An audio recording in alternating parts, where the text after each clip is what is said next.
ngara numida wenam phongkiba pawniko pawse degi maru eba paw khara khangasuraga miyamda khudo tamjigi Manipur Pollution Control Board amade lamsang police ki team na plastic factory ama phagatkhre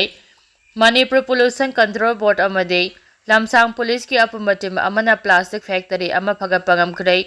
Thadou asing asi yupung taraga manga tabada akangnaba paw ama phangbadagi Manipur Pollution Control Board amade lamsang police ki apunba team amana Imphal West ke haurang sabal the plastic factory ama leide habadagi mafam duda sangshinduna drive chathabada yamlaba dispo glass sadada leiramba thengnake dispo plastic glass adu khara amana ningthina pack tawba loiraba kaya ama paisinduna leiramba thengnake ngasi chathakhiba drive aduna factory adu thingzimbaga loinana lokhapam thokpa thabok lokhalagani haide factory adu da local gi myoi khara amaga non local gi myoi khara thabak suramba su thengnaki apumba team amana dispo glass truck mapot ama hembaga loinana raw material singsu phagapangam ke aduba factory adugi mapu kanano haiba chapchana khangbangam dire panbayai hauji Manipur da single use plastic thingbagi akamba drive amade khoiramba kaithel yauna Manipur gi mafam kayada phamba dukan singda drive chathaduna leiribani aduba ngasigi drive asi Manipur Pollution Control Board ke khwaidagi chawba mai pakpa drive amani haire makha tarakpa pawda Jaraman natraga Tiger Road ki demand Dornana Chief Secretary da khangalakrai semdaba yade hairakpa leite state ki darakar oirabade khanaba yabra hairakpane Jaraman Road natraga Tiger Road haina khangnaba Surochampur dagi Kampopi fawba samnaba lambi sembagi mayokta khongjang changchilamba Full Hill Naga Coordination Committee amasung Manipur government ka wari sanabada lambi sembagi ayaba pikhiba leite haikrabasu President da Kuki group amana tharakhiba seol amagi from India Government ki Ministry Department of Northeast Region Dornana Chief Secretary da ai basiro tharatuna khangalam lei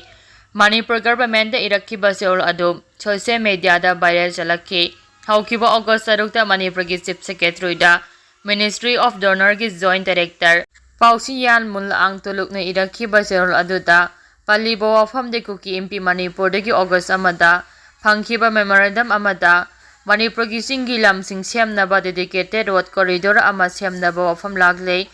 Chief Secretary da ibaseol adugi copy Kuki MP Manipur ke Legal Affairs Secretary Lenin Haukip ta copy ama tharamki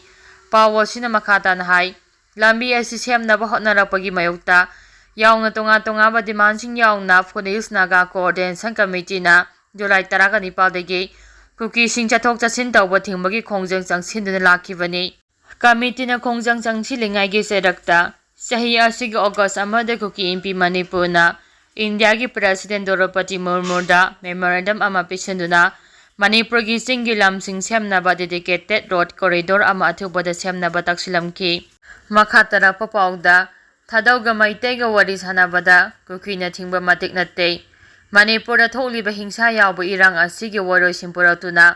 Nena taba phibam ama puraknabagi damak Thadou ga maite ga wari sanabada Kuki singna kalakpa hemambadagi nganghai dabo wafam sing phongdorakliba asi yama leibak thibani mai pakna wari sanariba asida Kuki na thingba matik nate haina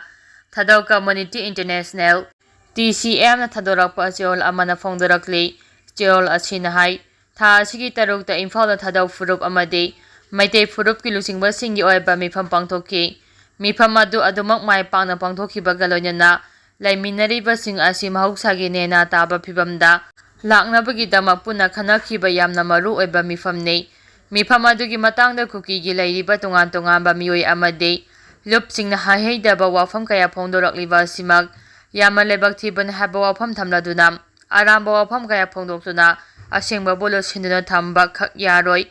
wari sanaruba adu Thadou oina wari sanarubane Thadou de Kuki nati haiba se Kuki singna khangjima mathau tai Kuki haiba ming sijinaduna leiriba apikba phurup singbu kanagumba kharana lana lamjingduna leiriba ase wakhal tara se haiba wafam thamlakle irang asi hek haurakpadagi hauna Thadou phurup ki mahausage nena taba phibamda laknabagi damak honaduna adumak lagribani shanti pamba phurup ne haiba wafam phongdokladuna cherol asina hai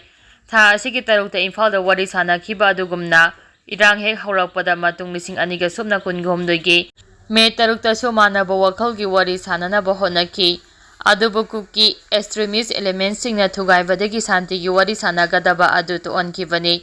Thadou phurupna pamliba wafamsing matam pumbada Kukisingna adumak ayet apambiduna leibagi mathakta makoina pamliba thabak thoramsing adu phangnaba hotnabada Thadou yauna apikba phurupsinggi ming sijinarabani haba wafam thamlakli Seoul asina hai colonial tam ama oiriba Kuki haba wai asigi makhada Thadou phurupu matam pumbada namthanaba hotnaduna lakli Yelami oiriba Thadou phurupa kayam kuina namsinduna thambangamgani Thadou Kuki natte Thadou masagi culture leijaba yelau phurupni Manipurda thokliba irang asigi waroisingi tamak wari sanariba asida lengang sogapiyo haiba wafam phongdokladuna Seoul asina hai Manipurda wari sanaba lakiba Thadou phurupki miyoisingbu India lengang karigumba amata thoandaba miyoiba amage phambam thokpa haksing khongauna khipa thaudu asima yama lebak thibani India lengang chatharakliba thong adu santi pamdaba Kukisingna lana pau tamsinduna chatharakibani habada haimamba thokloi haba wafam thamladuna lengaki khongthang aduna lamdam asida anauba nungsibagi mari sagalakliba singda chauna ayepa piri hairakli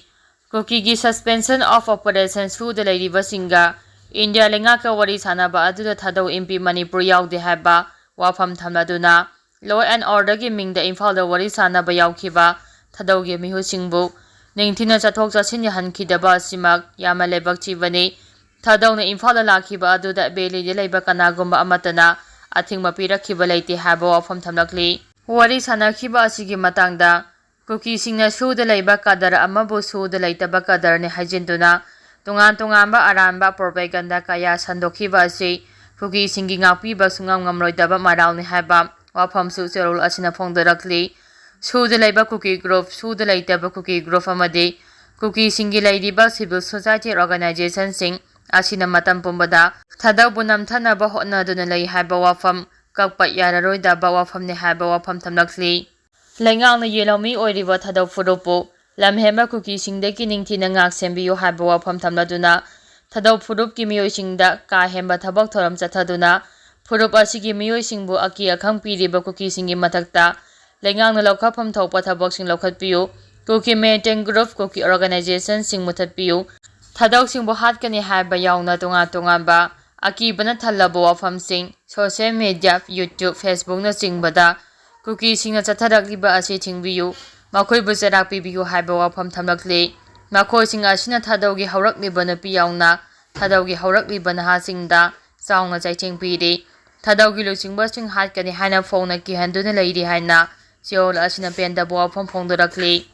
Any Kuki tribe ki mingda miyambo lana lamjingliba Kukisingi thabak thoramsing ka hemale haba wafam phongdol aduna Seoul asina hai masagi oijaba amadi political gi oiba khudongchaba kharagi damak Any Kuki tribe asilising aniga subna ahumda lakhibani Thadou singdi lising ama chanipa marfuga mathoigi matamdagi lamdam asida leiraklabani amadi leba asigi census ki report khudingna Thadou oina adumak leiribani Lising aniga subna taraga mathoigi mikok thibada Any Kuki tribe asi miyoi lising kuni palsa homgani fugani toy official oina laikhibani haiba wafam thamladuna hairiba Any Kuki tribe eketi singna hana leiramba Thadou paite wafai kangte mar simte amadi kombo konsinduna Any supremacist agenda gi makhada thabak tawba haurakibani amadi lising aniga subna kunga humdagi me ahumdagi Tholakliba hingsa yawba irang asi thoalakhibani haba wafam Seoul asina phongdorakli